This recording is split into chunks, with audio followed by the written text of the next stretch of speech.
Alors, oh, on est bien là. Bonjour, bonjour. On est debout depuis très longtemps. Couché à 6 heures, debout à 5 heures. Merci à la sécurité. Le guide Mouleti à la CRTV et le président à la CRTV. Je viens présenter... Tu peux baisser un peu s'il te plaît? Je viens présenter mon dernier ouvrage, La réflexion, et c'est le best-seller de l'année, hein, donc rarement un noir, non, rarement un Africain essaie d'écrire sur des sujets qui nous touchent réellement comme ça, en profondeur. Donc, voilà.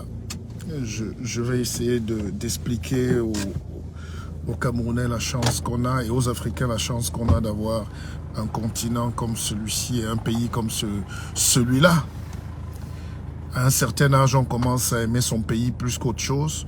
Ne me demandez pas pourquoi, c'est un nouveau virus peut-être, mais on commence à découvrir la vie autrement. Voilà. Et on se dit, toute l'énergie qu'on jette là, dehors, on peut le faire pour la maison. Merci, merci Sonia. Toute l'intelligence qu'on donne pour les autres, on peut le faire chez nous. Donc je suis à la CRTV, l'héritage, le patrimoine national. Et tu te gares. Et je vais présenter dans mon ouvrage. Et j'annonce donc que nous avons 2 conférences. Nous avons évidemment 2 conférences sur l'intranquillité et le leadership, et je dédicacerai mon ouvrage le 18 août. Ce 18 août, je dédicacerai cet ouvrage ce 18 août à 18 h à l'hôtel Aqua Palace à Douala. Soyez tous là. Et puis le 25 août au Hilton Hotel, je dédicacerai également l'ouvrage. Il y aura beaucoup de personnalités, il y aura des gens importants et moins importants, mais il y aura des décideurs, des hommes d'affaires, des managers, parce que j'ai remarqué que quand on parle de leadership chez nous, quand on fait les conférences, c'est toujours au rabais. On n'est pas là pour faire des formations, pour apprendre à élever les poulets ou les cochons. J'ai rien contre. Mais il faut qu'on aille en profondeur sur le mindset, sur l'intelligence vraiment. Tout le monde récite les mêmes mots. Certains recopient même souvent des phrases d'Américains célèbres qui sont experts en développement pour venir les copier. C'est de la fraude, c'est de la paresse intellectuelle. Alors nous avons un environnement, nous avons un contexte, nous avons un pays riche, nous avons des hommes de qualité, nous avons une vision, nous devons la partager. Alors je vais expliquer comment on développe un pays en des choses simples. 1. L'énergie. 2. L'acierie. Comment on fait pour avoir de l'énergie? Regardez ce soleil là qui sort à 5 h du matin. C'est l'énergie, c'est Dieu. Et c'est Dieu qui nous a donné ça. Vous regardez maintenant l'acierie. Il faut qu'on ait de l'acier pour faire des grandes constructions, pour faire des usines, des automobiles. Il faut de l'acier. Et cet acier se trouve où? Dans notre sous-sol que Dieu nous a donné gracieusement, avec le fer, avec l'alliage de fer, de bauxite, de zinc. On a ça sous nos pieds. On a l'eau. On a les 5 éléments de la nature. Qu'est-ce qui bloque dans la tête? Il faut décoincer quelque chose. Dès qu'on a compris ça, on va dépasser les États-Unis. Évidemment, il faut dissocier ce que je fais d'un contexte politique qui nous limite à nos visions de parti, de ceci. Je parle pour tous les Camerounais. Vraiment, je fais un truc pour que les gens comprennent comment on se lève un matin, on commence à faire décoller un avion. Parlant d'avion, j'étais dans le vol Air France et j'ai remarqué que chaque fois que l'avion atterrit, comme la dernière fois, seuls les Africains applaudissent parce qu'ils ont peur de la vie. On a peur. Sonny, chaque fois que l'avion atterrit, à Air France ou ailleurs, seuls les Noirs applaudissent. Parce qu'ils ont peur. On croit qu'on va mourir. On ne fait pas confiance à Dieu, à la science. La science, c'est un autre langage de Dieu. C'est-à-dire, et on nous a appris quoi? C'est-à-dire, on nous a appris à nous méfier de la difficulté. Or, quand un avion décolle, il ne fait face qu'à des difficultés jusqu'à l'atterrissage. Et quand l'homme blanc a vaincu Éole, le vent, il a vaincu tout ça, il a compris qu'il va dominer le monde. Est-ce que tu comprends? L'avion n'a aucune personne avec lui au décollage. Bonjour madame. Tout est contre l'avion. Tu n'as jamais pensé à ça? Or, chez nous, dès que tu as un peu de difficulté, tu vas d'abord voir le père au village. Or, regarde bien. Tout est contre nous. Quand un avion veut décoller, déjà les roues, il n'a pas assez de roues. Il faut qu'on le pousse parfois. Hein? Il ne peut pas marcher. On le pousse et après on le cale. Et il se met maintenant à affronter son destin, donc le vent contraire. Le professeur Kangé Wane disait qu'il n'y a pas de vent contraire pour celui qui sait là où il va. Mais le gars affronte le vent. L'avion commence à affronter l'orage. Et il affronte déjà les voies de la pesanteur, les lois de la pesanteur. C'est-à-dire qu'il faut soulever la masse. Comment? La gravitation. Tu sais, les trois grandes forces de la nature, il y a la gravitation, il y a les forces nucléaires et il y a les forces électromagnétiques.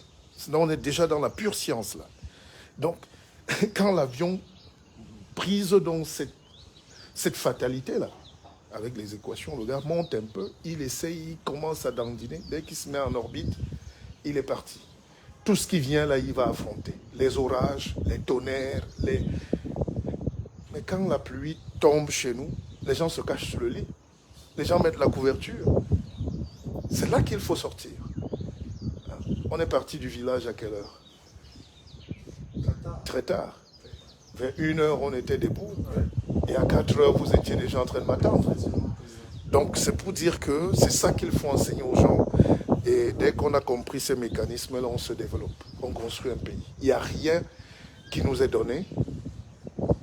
Quand vous regardez les États comme le Canada, il y a des Noirs qui quittent ici, sont professeurs, ingénieurs, médecins. On leur vend un visa. Ils dépensent leur argent, 5, 6, 10 millions, pour acheter un visa pour aller habiter dans le froid, comme le frigo. Non, c'est ça, c'est la réalité aujourd'hui. C'est quoi une vie d'un médecin camerounais formé au Cameroun qui va se perdre au Canada avec sa petite famille dans un coin d'Alaska où il y a la glace?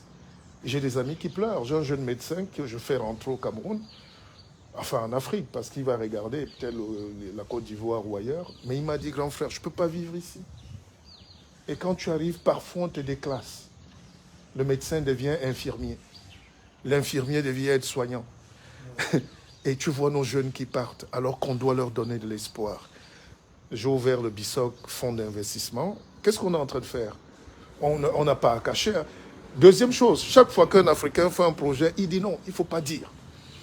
Surtout même ceux qui voyagent. Tu as constaté quand les gens veulent rentrer chez eux, quand ils sont en vacances au Cameroun, chez eux, enfin, et qu'ils rentrent chez eux dans leur pays d'adoption, qu'est-ce qu'ils disent souvent? Ne dites à personne. Ne dites à personne, effectivement. Attends, la personne, là, on va bloquer l'avion. Le sorcier peut bloquer l'avion. donc, ce que je pense, c'est que nous devons donner de l'emploi. Laissons la politique, laissons le bavardage. Si nous créons les emplois dans ce pays, il n'y aura plus de pauvreté. Un jour, j'étais avec, je t'ai dit, le président suisse, parce qu'il change de président chaque année.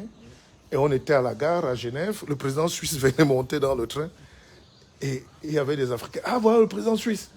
Le type dit, mais quelle journée à foutre, moi? Moi, je suis au boulot, là.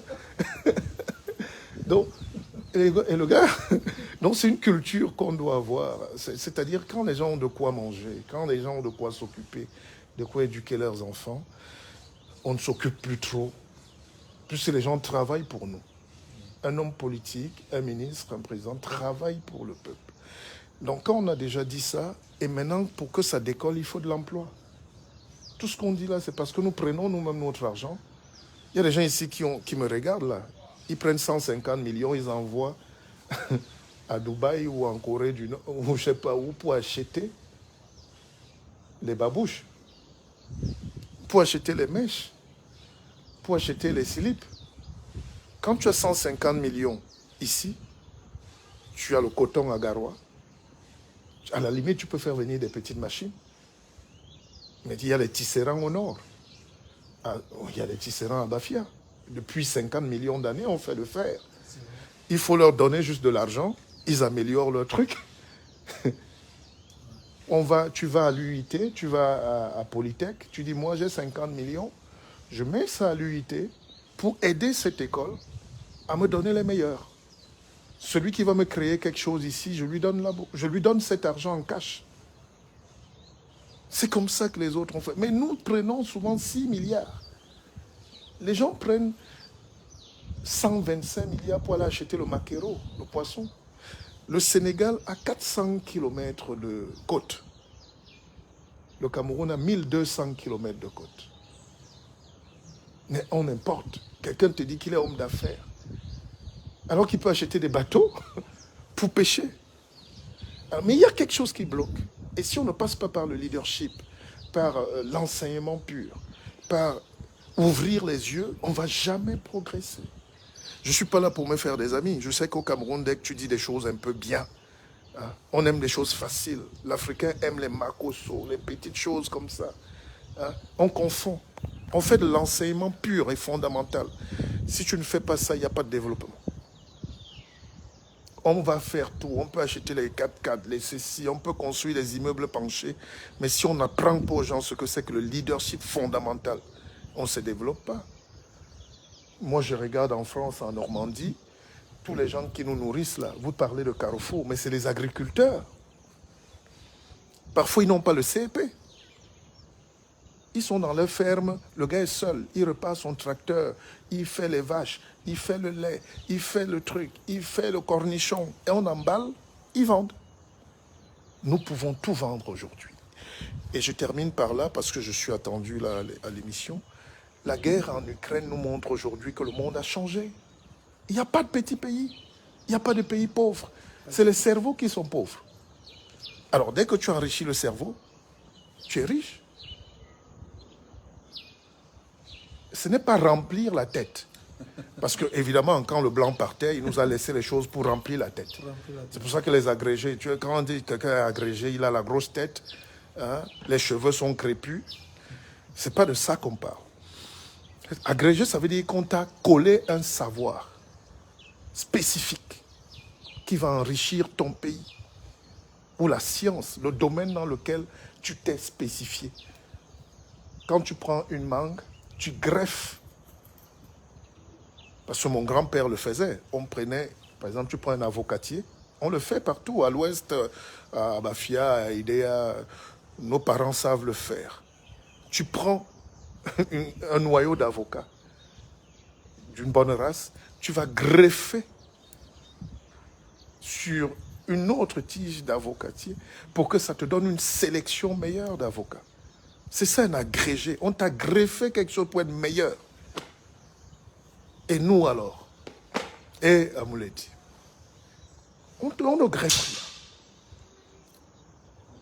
C'est-à-dire, c'est pour ça qu'on n'avance pas, parce que personne ne sait comment faire pour qu'on se développe.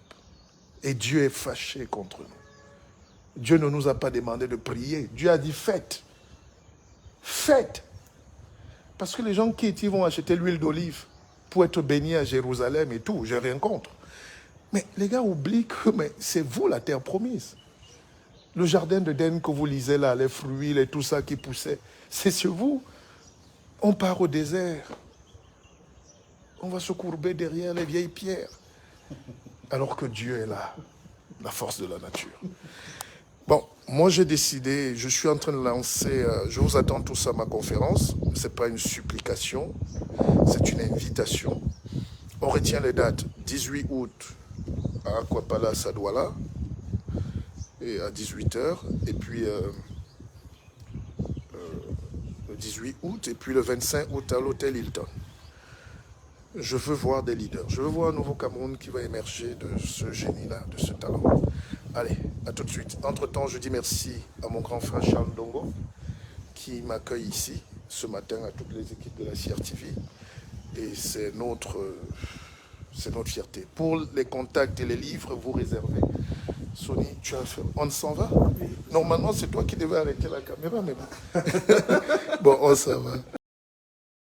Mais c'est comme ça. Voilà. Tu tiens juste comme ça. Ouais. Et puis on est pas. D'accord. J'espère qu'on est pas avec toi. Bonjour. Le studio. Bonjour. Je vous connais, non? Non? Vous appelez comment? Merlin Chiméni, attention, hein, jeune homme. Vous n'étiez pas à la CRTV Littoral? Vous n'avez pas commencé avec moi? Vous étiez ma petite? Hein? Tu te rappelles pas? C'était le visage, mais nous, on est les vieux de la vie. Hein?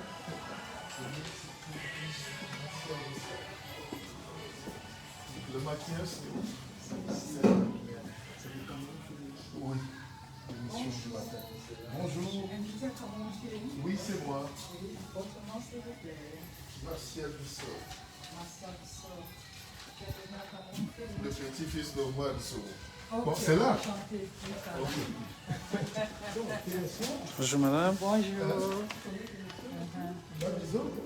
Il est où?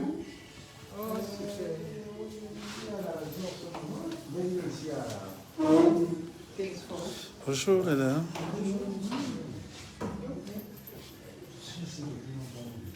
Mais alors, c'est là, il y a aussi la télévision, c'est en 2000. Non, c'est 2020.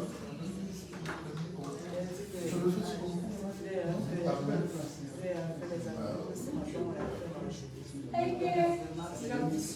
oui, c'est moi.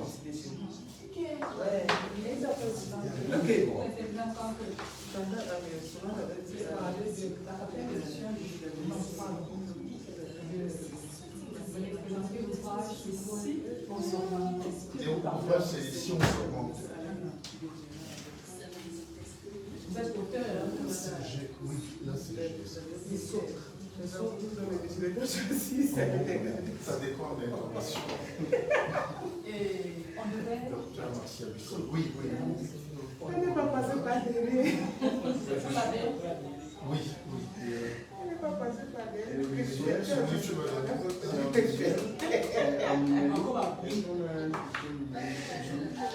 Lui esthétique. Un fichier numérique. Je pense avoir envoyé ça. Tout comme on va regarder, j'ai quand même bon, Sonia, on arrête tout son en studio. Ou bien on va qui d'abord? On peut laisser un peu. Passant de bien parler, pas de question. Car le journal qui va passer tout à l'heure, c'est que... Alors. Très important. Allez, nous allons donc marquer un autre temps d'arrêt, je crois, en Belgique. Je suis auteur et je... Le maquillage, vous pourrez, pendant le journal, vous pouvez échanger déjà avec la présentatrice, vous ne l'avez pas encore fait. C'est un très professionnel. Donc je suis auteur et conférencier. On essaie de réfléchir. Un pays se développe par quoi? C'est la pensée. Comment les gens n'écrivent pas, ils veulent se développer. Il faut déjà écrire. Et des choses qui nous concernent. Est-ce qu'on est allé à l'école pendant 60 ans? On a...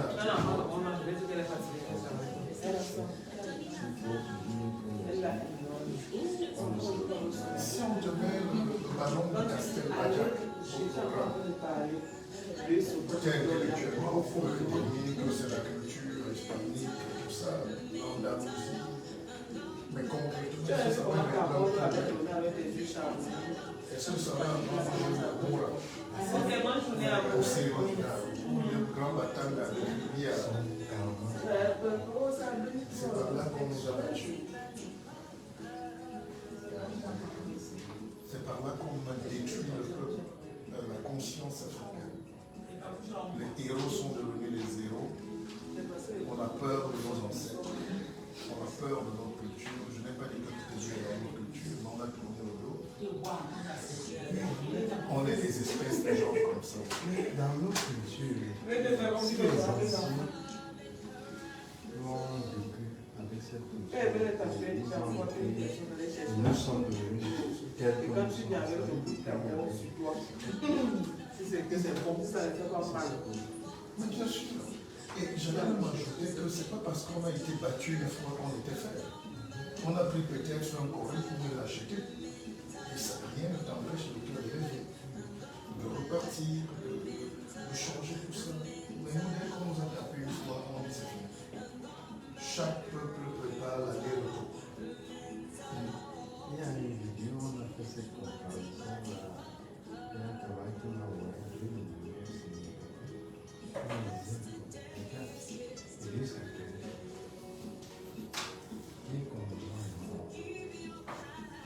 ils vont jusqu'à même prendre les ossements, mais dans les églises. Ça veut dire qu'on est dans la provenance. Mais maintenant, quand vous allez à l'ouest, c'est la même chose qu'on fait. Mais comme c'est africain, c'est ça. Tout ce qui est africain doit donc apprendre à être aussi. Toutes les églises catholiques sont construites sur des cimetières. Soit à côté, soit en face. Et eux nous disent maintenant d'aller jeter nos morts dans la fosse commune. Comment on peut te séparer de ton histoire? Quand on est par exemple, tous les évêques certains ont appelé dans des places. Mais chez nous, enterrer le patriarche dans sa propre maison. Même pas dehors, mais dans la concession. Il faut qu'on réévalue tout ça. Il faut qu'on se libère. Libérer les chaînes mentaux. Personne n'a plus le droit d'être misérable et pauvre. Et l'autre chose qu'on peut constater, c'est qu'on est facilement manipulé par ici. La vie, c'est la manipulation. Pour que l'autre vienne te prendre ton cacao et fixe le prix, il faut qu'il t'ait manipulé que ce que tu vas avoir. Mais il te décourage, il te fait travailler d'abord comme un esclave. Après qu'on peut la vie, je t'aide. C'est pour ton bien. Alors que c'est ce que lui va boire. Deuxième chose, ne travaille jamais pour que l'autre ait juste le plaisir. Tout ce que l'on produit, c'est pour leur plaisir. Quand il boit le café, on ne mange pas le café. C'est quand il a fini de manger son steak, il a fini, quand il se gratouille un peu là, c'est là qu'il boit sa tasse. Mais pour que cette tasse arrive, là, combien on bu la tasse dans le champ, dans le... Vous savez, mon père a 10 hectares de cacao, il m'a laissé. J'entretiens cette cacao comme un jardin. Parce que je ne peux pas travailler pour nourrir quelqu'un qui va décider de ce que je dois gagner. Je disais, moi également, respecter responsable, moi j'aurais, dans chaque village, on fait une petite unité de transformation de cacao. Sans que la plaquette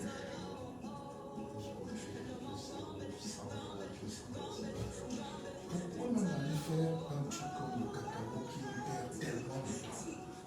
Quand le manioc, vous savez que je sors de mon village là, j'ai vu des Chinois c'est les Chinois qui nous vendent le bâton de manioc en France et dans toute l'Europe et en Chine.